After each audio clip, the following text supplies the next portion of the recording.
Hello, I'm Daniel, the pastor of Stour Valley Baptist Church, and welcome to our series exploring Scripture Union's 100 Essential Bible Passages. And we've reached the story of Moses. We're in the book of Exodus, and in this particular session we're exploring the plagues, which cover chapters 6 to most of chapter 11 of Exodus. But we're not going to look at the whole of those chapters. We're going to focus on chapter 9, verses 13 to 35, for reasons which will become obvious as this unfolds. But let's see what chapter 9 has to say from the book of Exodus. And it says this: Then the Lord said to Moses, "Get up early in the morning, confront Pharaoh, and say to him, 'This is what the Lord, the God of the Hebrews, says. Let my people go, so that they may worship me. Or this time I will send the full force of my plagues against you and against your officials and your people, so that you may know there is no one like me in all the earth. For by now I could have stretched out my hand and struck you and your people with a plague that would have wiped you off the earth. But I have raised you up for this very purpose, that I might show you my power, and that my name might be proclaimed in all the earth. You still set yourself against my people, and will not let them go. Therefore, at this time tomorrow I will send the worst hailstorm that has ever fallen on Egypt, from the day it was founded till now. Give an order, now, to bring your livestock and everything you have in the field to a place of shelter, because the hail will fall on every person and animal that has not been brought in and is still out in the field, and they will die.' Then the Lord said to Moses," no, he didn't, I haven't moved on. "Those officials of Pharaoh who feared the word of the Lord hurried to bring their slaves and their livestock inside. But those who ignored the word of the Lord left their slaves and livestock in the field."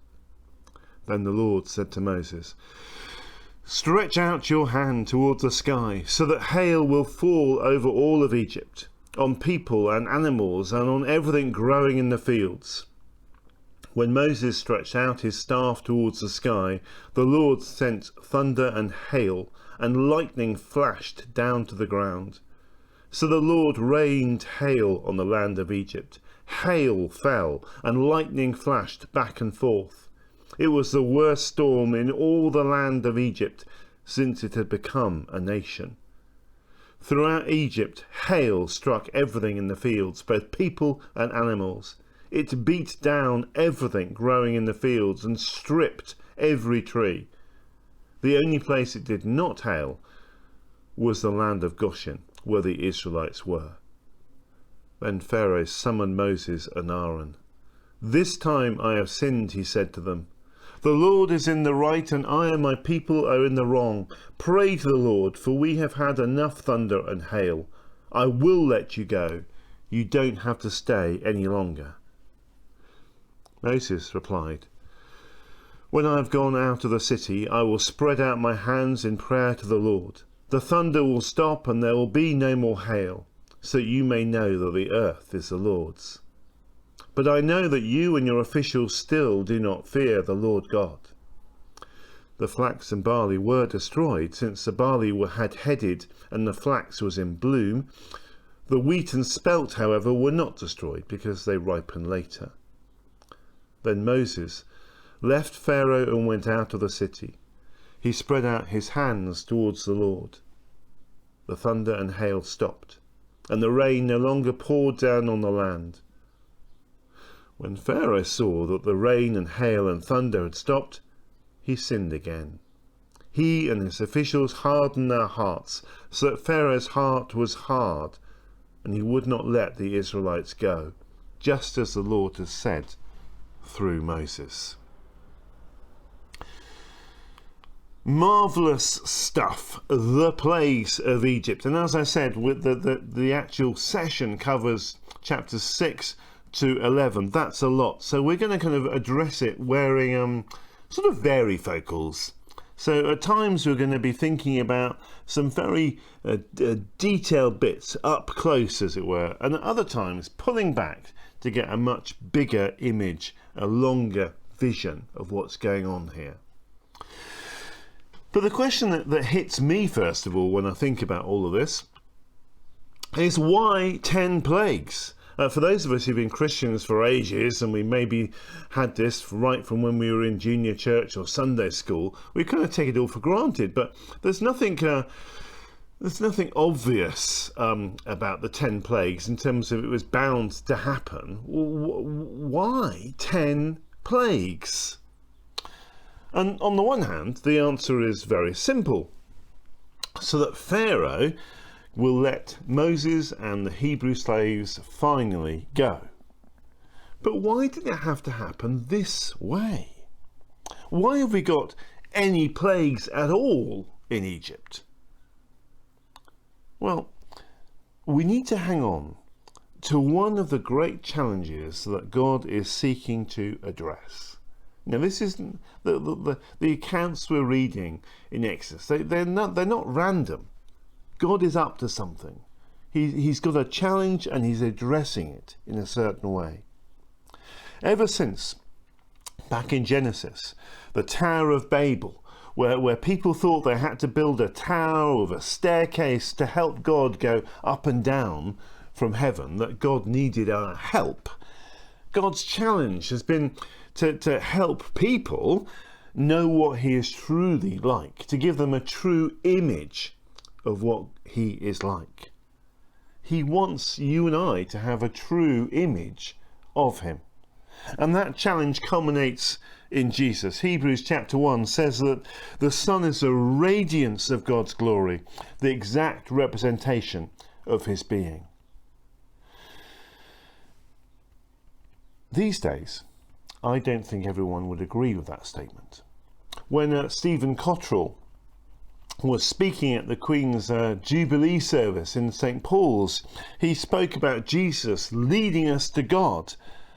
But I'm not sure that everybody would be agreeing with Stephen Cottrell. I think most people, certainly in the West, are very much like Pharaoh. They have an opinion, an attitude of, you have your religion, I have my religion, end of. Because that is Pharaoh's worldview. He's very postmodern. He never doubts the Hebrews, that the Israelites have a God. He simply thinks that their God is just one amongst many others. And again in these chapters, God sets out his agenda.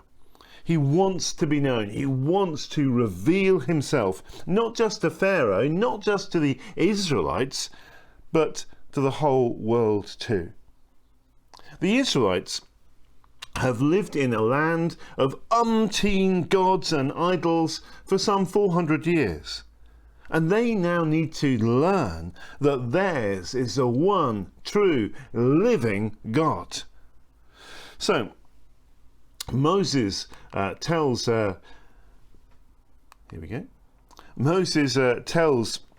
God tells Moses in chapter 10 that all the reason behind all of this is that so that you may tell your children and your grandchildren, that you may know that I am the Lord.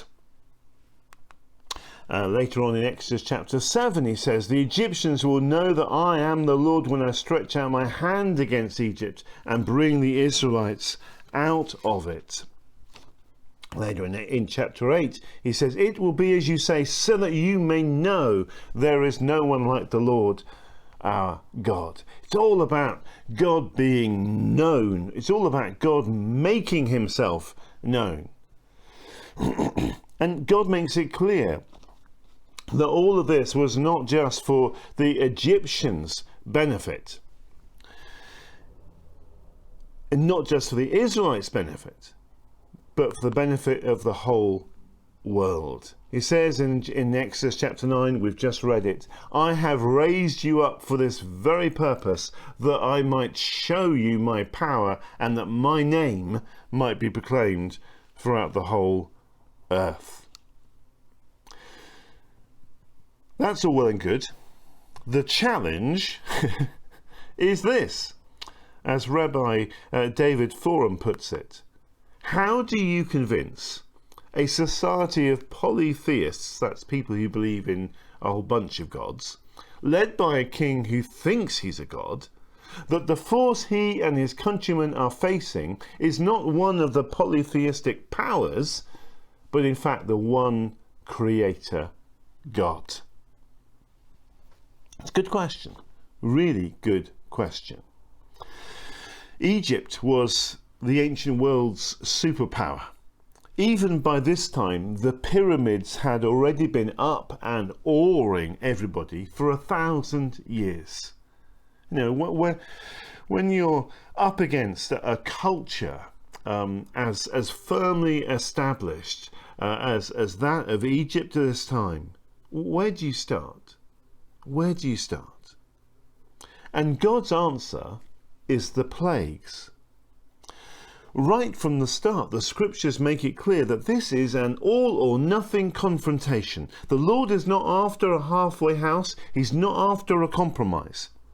The Hebrew for all, in various forms, appears some 50 times in these chapters. Every tree, every fruit, all the earth.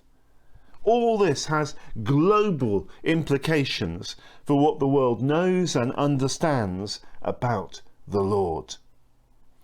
He started off by changing Moses' staff into a snake, and Pharaoh's magicians weren't fazed by that and made their sticks become snakes too. But then Moses' snake swallowed up all of their snakes.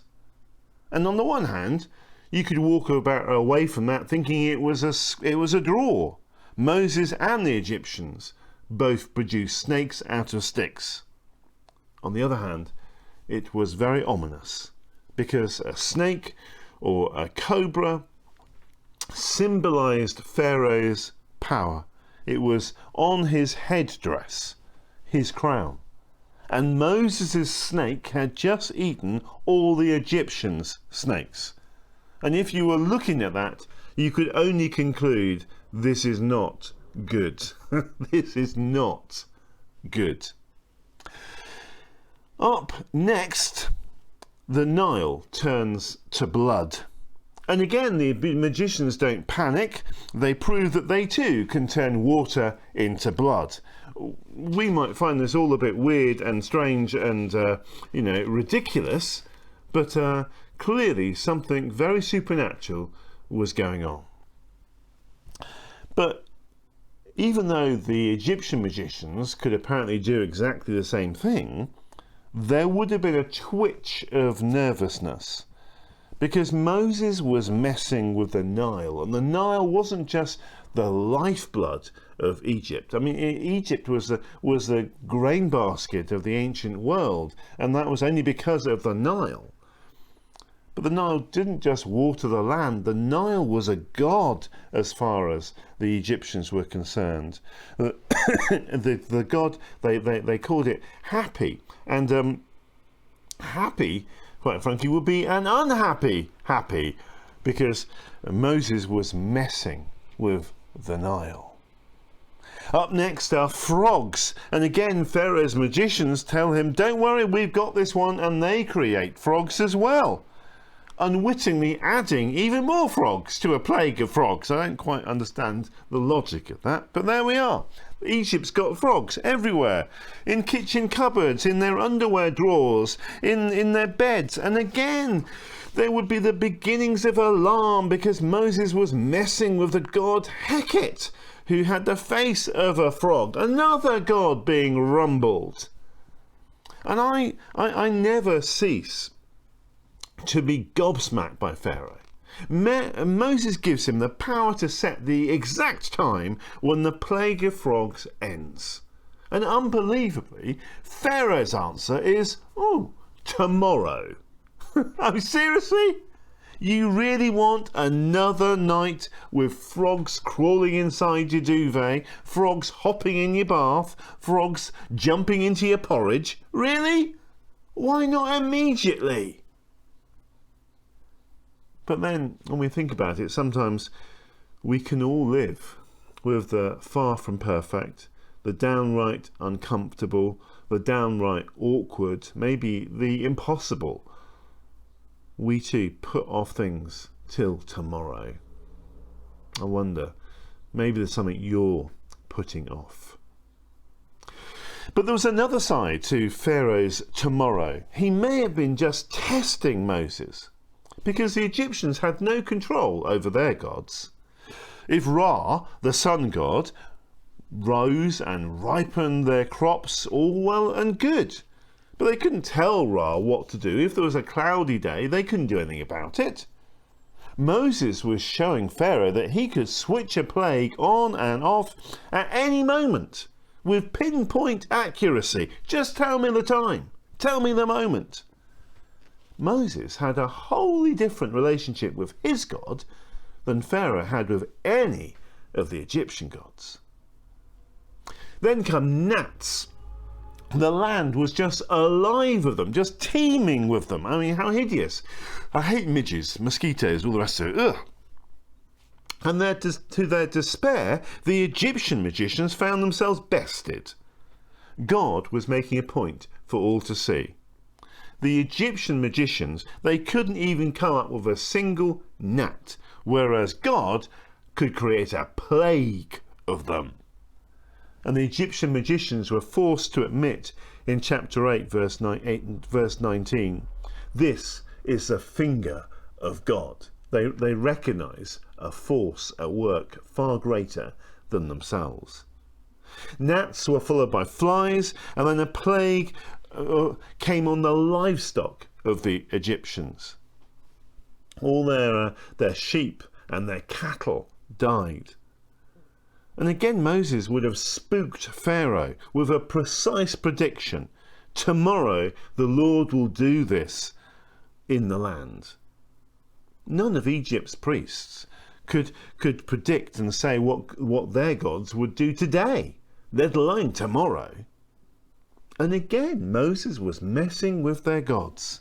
The bull god Apis and Hathor, the goddess of love, they all had heads like cows. There she is with those horns on her head. And now Moses was effectively killing all the cows that the Egyptians owned. You know, this would be a deeply unnerving moment, not just because they were losing their livestock, but because the gods were involved.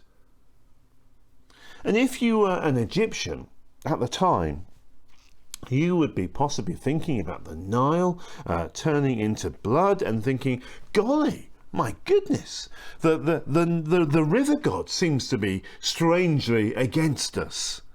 And then you might be thinking, my goodness, Hecate with his frog face seems to have turned against us too. And then you might be thinking, my goodness, Hathor with her cow head, she seems to be joining in. They're all ganging up against us, which wouldn't stack up, because Egyptian gods had a history of violent competition against one another. The myths about the Egyptian gods were stories of wars and battles and murders and plots. You know, I've had the privilege of visiting Egypt. I've gone into the temples and seen the hieroglyphs with guides who pointed out the stories about the gods competing and fighting for primacy, for advantage over one another. Egyptian gods never cooperated and joined forces. So if you were an Egyptian, you'd be looking at all of this, thinking this is weird. This doesn't stack up. And the plagues rumbled on.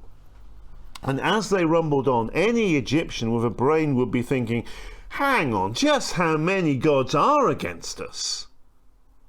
And from that moment, it wouldn't be such a big step to start thinking the unthinkable. Hang on. That's not what our gods do. They don't join forces. There is no alliance going on here. There must be just one force in charge of it all behind the scenes. And that would have become crystal clear in chapter 9 with the plague of hail. Because things happen in chapter 9, which you read at the beginning, that we might not have noticed or picked up. Because in truth, the NIV, New International Version, like many versions, modern versions, don't really translate the Hebrew very well. Whereas all the rabbis that I've been reading point out that verse 24 makes it clear that this was no ordinary hail. This was supernatural hail. The NIV translation speaks of hail accompanied by lightning, and lightning sort of bouncing back and forth as hail came. But it's more accurately translated, and there was hail and fire encased inside the hail. Or it hailed and fire flashed up with the hail. And for an Egyptian, this would have been a key detail. Because if ever two gods were never going to cooperate, it would be the god of fire and the god of hail. For them to join forces, you see, would have led to mutual self-destruction. Hail would melt, put out fire. Fire would melt hail. It just doesn't work. So for hail to have fire within it, for hail to have fire at the same time, pointed not to gods cooperating, because they just wouldn't, but one God working above it all. Again, it might strike us as being really weird that there will be fire as well as hail, but again, this is clearly a supernatural account. The hailstorm was cataclysmic. It literally smashes all of the crops and vegetation, splits trees.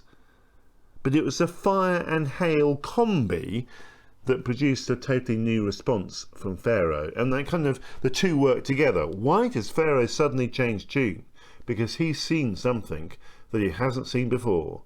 Not in his lifetime, not in any of the plagues so far. Something has happened. Fire and hail at the same time.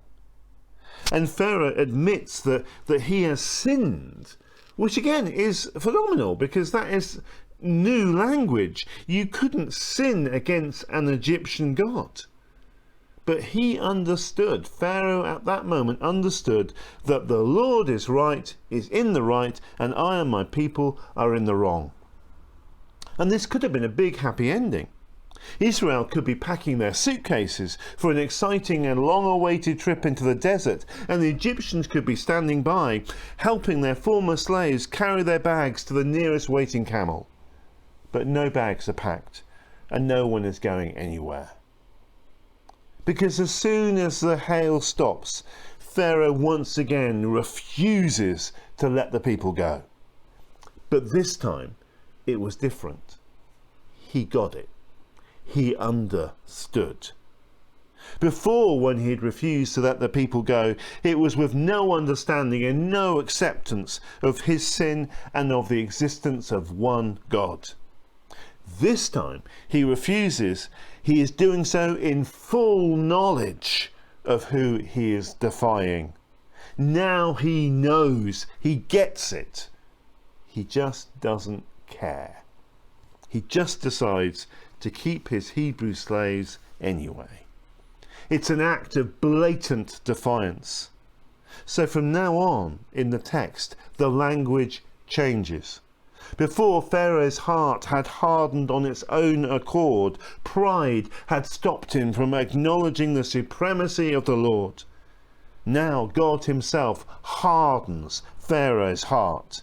He has knowingly defied the living God, and now he will know the consequences. Locusts devour what was left from the hail. And to rub salt into the wound, the sun god Ra is revealed to be powerless as darkness sweeps over the land at the end of chapter 10. All this is to reveal God to us. When we read these verses about the plagues, we need to be asking, not what does this have to do with me, but what does this tell me about God? And when we do that, I wonder what it means. what it actually looks like to know and trust in the Lord, the only true and living God. In these chapters, the Lord, he's up against Pharaoh and the whole panacea, the whole lineup of Egyptian gods. And verse by verse and chapter by chapter, he takes them down. They fall. What is the Lord? What is the Lord up against in your life? What is competing with him? The plagues show that nothing is a match for him. Yet we too, we can create our idols, our false gods that compete for our energies and our time, our worship, our thought life, our mind space. What is God up against in your life? To put this simply, in another way, how is your heart? At the heart of all of this is Pharaoh's heart.